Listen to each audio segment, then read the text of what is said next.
اللہ اللہ اللہ اللہ اللہ۔ حضرت عمر بن خطاب کون ہے؟ حضرت عمر وہ ہیں کہ میرے حضور نے فرمایا، لوگوں جب نیک لوگوں کا ذکر کرو تو میرے عمر کا تذکرہ ضرور کیا کرو۔ میرا عمر وہ ہے جسے دیکھ کر شیطان بھی اپنا راستہ بدل لیتا ہے، اور فرمایا اگر میرے بعد کوئی نبی ہوتا تو وہ عمر بن خطاب ہوتے۔ جب حضرت امیر حمزہ نے اسلام قبول کیا 48 مسلمان تھے اور یہ 39 مسلمان ہو گئے، اور نبی نے یہ دعا کی کہ اے اللہ ایک شیر دیا ہے، ایک شیر اور دے دے، اب تیری مرضی، عمرو بن حشام دے دے یا پھر عمر بن خطاب دے دے۔ اور ادھر یہ خبر پھیل جاتی ہے کہ حمزہ بھی ایمان لے آئے۔ 26 سال کا نوجوان ہے، خطاب کا بیٹا ہے، نام عمر ہے۔ جب سنا کہ 39 مسلمان ہو گئے ہیں، بہت غصے میں آئے، غصے میں اپنی تلوار نکالی اور کہا اب 40واں مسلمان نہیں ہوگا، میں اسلام کو مٹا دوں گا، بانی اسلام کے چراغ کو بجھا دوں گا۔ غصے میں قتل کے ارادے سے دوپہر کی کڑی دھوپ میں ننگی تلوار ہاتھ میں لیے نکل پڑے۔ نعیم بن عبداللہ آگے سے آ رہے تھے، یہ بھی مسلمان ہو گئے تھے لیکن ظاہر نہیں کیا۔ کہا عمر کہاں کے ارادے ہیں؟ کہا بانی اسلام کا چراغ بجھانے جا رہا ہوں۔ آج حمزہ ایمان لائے، کل کوئی اور لائے گا، پھر یہ تحریک کو روکنا مشکل ہو جائے گا۔ نعیم بن عبداللہ مسکرا کر بولے گھر کی خبر لی ہے؟ کہا کیا ہوا میرے گھر کو؟ کہا تمہاری بہن فاطمہ بھی اس محمد کی غلام بن گئی ہے، تمہارا بہنوئی سعید بن زید بھی اس کا نوکر بن گیا ہے۔ وہ جو غصہ تھا بہن کی طرف منتقل ہو گیا، بہن کے گھر کا رخ کیا۔ جب دروازے پہ پہنچے، اندر سے قرآن پڑھنے کی آواز آ رہی ہے۔ جو سنا تھا اس کا یقین ہو گیا، زور زور سے دروازے کو کھٹکھٹانے لگے۔ بہن نے دیکھا بھائی ہے، قرآن چھپا دیا اور خود دروازہ کھولا۔ بس عمر نے پیٹنا شروع کر دیا، مار مار کے سر پھوڑ دیا، خون بہ رہا ہے۔ فاطمہ بنت خطاب بولی عمر تم خطاب کے بیٹے ہو، میں بھی خطاب کی بیٹی ہوں، سن لو محمد کا دامن نہیں چھوڑوں گی، جو کرنا ہے کرو۔ جب یہ تیور دیکھے تو عمر کی حیرت انتہا کو چھو گئی۔ یہ کون سی قوت ہے جس نے ایک عورت کے اندر یہ جذبے رکھ دیے؟ کہا اچھا بتاؤ تم کیا پڑھ رہی تھی؟ کہا تم ناپاک ہو، میں نہیں دوں گی۔ کہا کیسے دو گی؟ کہا پہلے غسل کرو۔ عمر غسل کر رہا ہے، غسل کر کے باہر آئے، بہن قرآن لے آئی۔ وہ چمڑے کے اوپر لکھا ہوا قرآن سامنے رکھ دیا۔ عمر نے کھولا اور سورہ طٰہٰ پڑھنا شروع کیا۔ عمر پڑھتے گئے، آنکھوں کے بندھن ٹوٹنے لگے، عمر کے آنکھوں سے آنسو گرنے لگے۔ عمر رو رہے ہیں، بدن کانپ رہا ہے، آئے کسی ارادے سے تھے، اب حالات کیا ہوئی جا رہی ہے۔ اپنی بہن سے کہا، اپنے بہنوئی سے کہا جس در کے تم غلام ہوئے ہو کبھی میں بھی اس در کا غلام نہیں ہو سکتا؟ عمر کی کہیں عمر نہ نکل جائے، مجھے اس چوکھٹ پہ لے چلو۔ لے گئے آقا کریم صلی اللہ علیہ وسلم کے دربار میں، اور عمر کہنے لگے اشہد ان لا الہ الا اللہ و اشہد ان محمدًا عبدہ و رسولہ۔ اب عمر ایمان لانے کے بعد حضور کی خدمت میں آ کے عرض کرنے لگے حضور کیا ہم حق پر نہیں ہیں؟ فرمایا ہم حق پر ہے۔ اللہ کا دین سچا نہیں ہے؟ فرمایا اللہ کا دین سچا ہے۔ کہا آپ اللہ کے سچے نبی نہیں ہیں؟ کہا میں اللہ کا سچا نبی ہوں۔ پھر ہم چھپ کے نماز کیوں پڑھیں؟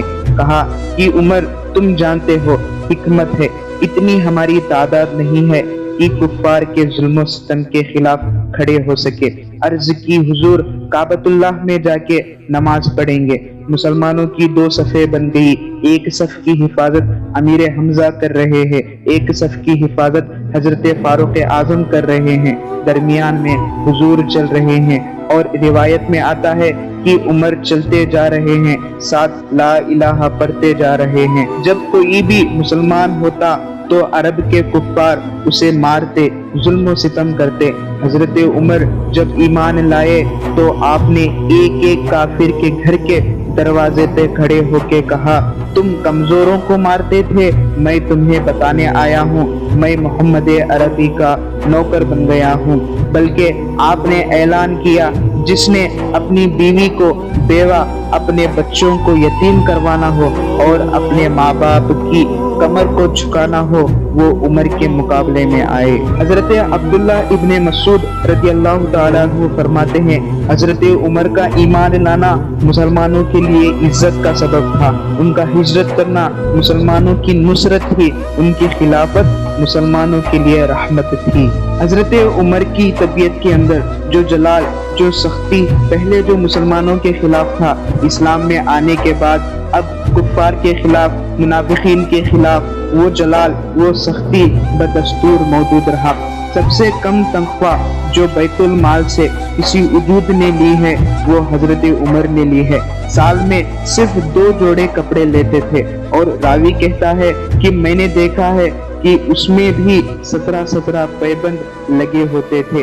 حضرت ابو بکر صدیق کے بعد حضرت عمر بن خطاب خلیفہ بنے۔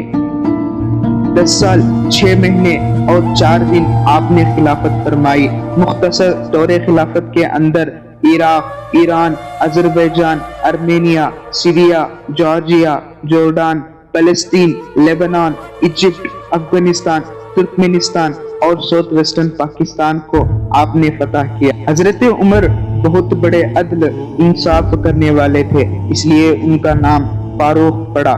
حضرت عمر وہ تھے جن کا حکم ہوائیں بھی مانتی تھی، زمین بھی مانتی تھی، آگ بھی ان کا حکم تسلیم کرتی تھی، اور دریا بھی ان کا حکم مانا کرتے تھے۔ جب مصر میں قحط کا دور تھا، جب دریائے نیل سوکھ رہا تھا، تب حضرت عمر نے مصر کے نیل کے جانب اپنا خط بھیجتے ہیں، لکھتے ہیں، اے نیل، اگر تو اللہ کے حکم سے چلا کرتا ہے تو چل، ورنہ ہمیں تیرے چلنے کی کوئی حاجت نہیں ہے۔ جب یہ خط دریائے نیل میں ڈالا گیا، ایسا دریائے نیل چلا، 14 صدیاں ہوئی ہے، آج تک کبھی بند ہی نہیں ہوا ہے۔ دریا بھی حکم مانتے ہیں۔ جب لاوا پھوٹ کر مدینے کی جانب بڑھ رہا تھا، تب حضرت عمر نے اپنی قمیض اتاری اور کہا، جدھر آگ بڑھ رہی ہے ادھر ڈالنا، آگ پیچھے بھاگ جائے گی۔ زلزلہ آتا ہے تو زمین پہ درہ مارتے ہیں، زمین رک جا، کیا عمر نے تیری چھاتی پہ عدل نہیں کیا ہے؟ حضرت عمر وہ تھے جو آدھی دنیا پر حکومت کرنے کے باوجود، جن کا کوئی محل نہ تھا، جو اینٹ کا سرہانہ لے کر سویا کرتے تھے، دن بھر عدل اور انصاف کرتے، لوگوں کی دیکھ بھالی کیا کرتے، ان کی ضروریات کو سمجھتے۔ جب رات ہوتی، جب لوگ سو جاتے، عمر مدینے کی گلیوں میں ٹھہرا دیتے، کوئی کسی پریشانی میں تو نہیں، کوئی بھوکا تو نہیں رہ گیا۔ یہ تھے حضرت عمر، اور اللہ کے محبوب کے دوسرے خلیفہ۔ 10 سال 6 مہینے اور 4 دن آپ نے خلافت کی، اور تاریخ یہ کہتی ہے کہ عمر کو 10 سال اور مل جاتے، یا اس دنیا کو ایک اور عمر مل جاتا، تو پوری دنیا پر مسلمانوں کی حکومت ہوتی، ادھر بھی کفر باقی نہ رہتا۔ لیکن بدبخت لولو فیروز نامی ایک مجوسی غلام نے نماز فجر پڑھتے ہوئے حضرت عمر بن خطاب پہ زہر میں ڈوبی ہوئی تلوار سے حملہ کیا، اور پھر 4 دن بعد 1 محرم الحرام کو حضرت عمر بن خطاب کا انتقال ہو گیا۔ آپ کی مزار شریف نبی کریم صلی اللہ علیہ وسلم کے پہلو میں ہے۔ حضرت عمر وہ ہیں جنہیں نبی نے اللہ سے مانگ کر لیا ہے، اور اللہ نے عمر کی صورت میں وہ عظیم تحفہ دیا جس سے دنیا بھر میں اسلام کا پرچم بلند ہوا۔ اللہ مجھے اور آپ کو حضرت عمر کے نقش قدم پر چلنے کی توفیق عطا فرمائے۔